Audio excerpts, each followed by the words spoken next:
What's up, everybody? It's your boy Joshua Edwards, live from Brooklyn, New York. This is Panthers Pride Television. Look, we know that several different players are putting teams in a very tough and uncomfortable position, currently speaking. We all know free agency happens March 10th, and then the draft kicks off in April. And right now, you're starting to see a lot of players, a lot of teams, a lot of people in general are starting to make those necessary moves in order to take hold or take power of how they want their free agency to go. And here's one guy that I want to talk about in particular. Now, Dre Greenlaw. Dre Greenlaw is a phenomenal linebacker for the San Francisco 49ers. He was balling before he tore his Achilles in the Super Bowl. If you guys remember, he was jumping on the sideline. Hey, him and Fred Warner were getting hype, and just like that, his Achilles tears, just trying to just push off and go into the game.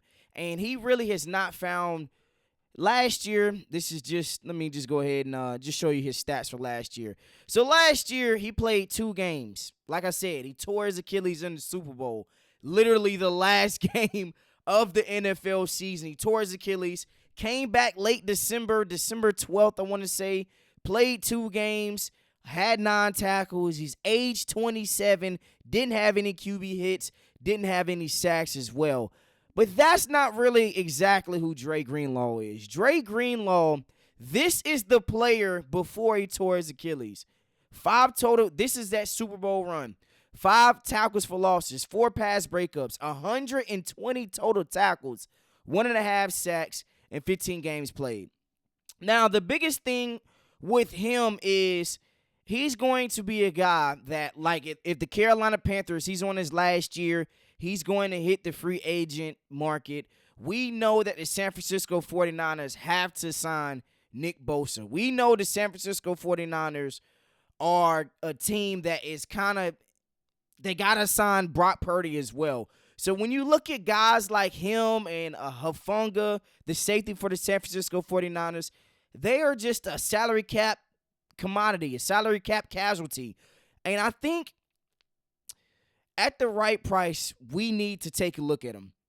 He's a phenomenal talent. Like I said, before the Achilles, 120 total tackles. When you compare him to Shaq Thompson also tore his Achilles, but he's 3 years older than Dre Greenlaw. What is the difference between that? Dre Greenlaw has played more games in the last 2 seasons than Shaq Thompson has. Shaq Thompson literally is an older guy right now, currently speaking. And what is the huge issue with the Carolina Panthers? We can't stop nobody in the running game. I have to bring it up one more time. 534. 534 total points, the most in NFL history. So if you add a Dre Greenlaw to the linebacker alongside with Josie Jules, who has not really been a guy that I thought he would be. But if you add Dre Greenlaw, it's a guy that can instantly upgrade the front 7. You get D Brown back this season, and then you draft possibly another defensive lineman. I'm still on record saying we're going Will Johnson, the first DB off the board, depending on what we do in free agency. And this could be a situation where Dre Greenlaw is just another great player that we could possibly add in free agency. Now, Germaine Pratt, like I just talked about early on at the beginning of the show, there are a lot of teams and a lot of players that are putting teams in uncomfortable positions. Germaine Pratt, he has officially requested a trade from the Cincinnati Bengals. Now, what is the issue with Cincinnati? They haven't signed T. Higgins. They haven't signed Jamar Chase. And now you have a guy on Germaine Pratt who's 28 years of age. They fire Lou Anarumo, their former defensive coordinator. He's looking to go on to a different landing spot. He is a Carolina native. Played at High Point Central, grew up in the 336 High Point, North Carolina, went to NC State, and ultimately got drafted to the Cincinnati Bengals in the 3rd round. But when you look at Germaine Pratt, if you just look at his body of work this past season, it was really outstanding. 143 total tackles, didn't lead the National Football League. 17 games played, 2 forced fumbles, 2 interceptions, and 5 tackles for losses. Now, like I said, he's a Carolina native. So when you put all of these things into the equation, we know the Cincinnati Bengals are not going to be able to afford Germaine Pratt. They still got to pay T. Higgins possibly. We know they got to spend the bag on Jamar Chase. But this guy right here, he's another guy that is going to go up under the cap casualty. And we know that Cincinnati is obviously, their owner is a penny pincher. So even if Joe Burrow restructures his contract, they are not going to retain this dude. And this is a situation where Germaine Pratt has all the leverage. He's coming off his career best season. He wants to be traded, 28 years of age.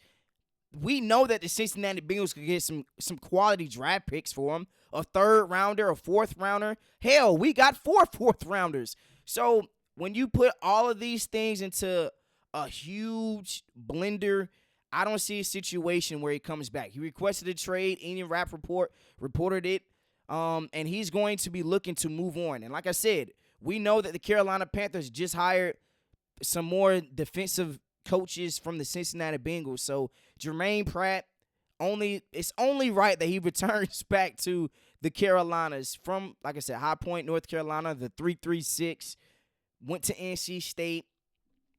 Guys, he is a guy that's available at the right price, and March 10th is when everything is going to start rolling. So if these teams don't move off of a Germaine Pratt or a Deebo Samuel, a Dre Greenlaw, a Myles Garrett, hell, even a Garrett Wilson, if all these teams do not move off of players that want to be traded before free agency and before the draft, they're behind the 8 ball. This is what I mean by players right now, currently speaking, have all the leverage. T. Higgins has all the leverage. Jamar Chase has all the leverage. Germaine Pratt has all the leverage. Career best numbers, and you know that your team is not going to pay you. So, hell, before I play another season and with no guaranteed money, just go ahead and ship me off. Let's go ahead and get you guys some draft picks and come on back to Carolina.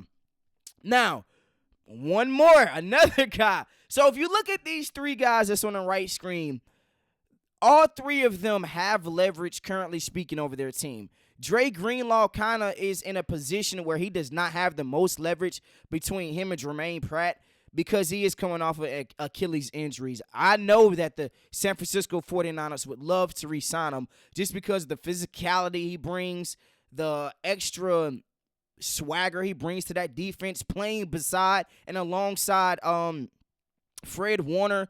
It's a different element when he's out there on the field. We know the same goes with Germaine Pratt. But Milton Williams is a guy I continue to see high regards with the Carolina Panthers. For whatever reason, his name is ringing when it comes to Carolina Panthers. Now, we all know the Philadelphia Eagles won the Super Bowl this past Sunday. Milton Williams was a guy that was impacting the game. Jalen Carter obviously pops off the screen. We know Jordan Davis pops off the screen. The Zach Bonds of the world pops off the screen. But Milton Williams is also a guy that's popping off the screen. 17 games played this total season, 10 QB hits, 5 sacks, had a strip sack against Patrick Mahomes in the Super Bowl, 24 total tackles, 7 tackles for loss this past season. And then when you compare him to a guy that I said was a huge swing and miss, Shy Tuttle, it's night and day. He brings way more impact at the defensive tackle position or defensive end position.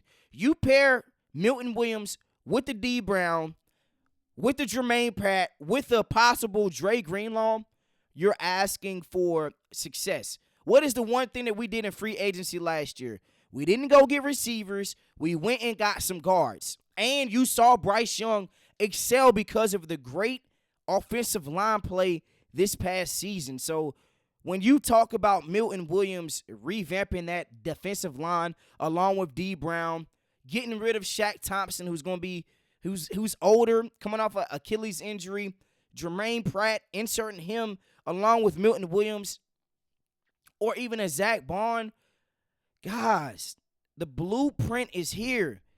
My man, Dan Morgan, you said that you want to bring back the same physicality in the Carolinas. You know what it looks like for a Carolina Panthers defense to be physical, to be fast, to play downhill.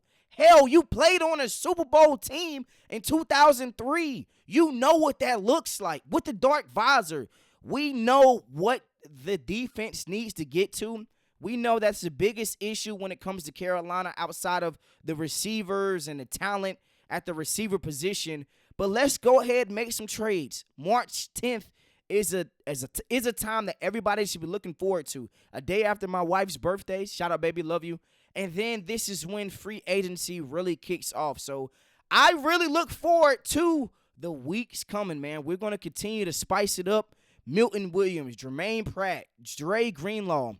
Guys that are high on my free agency list currently speaking.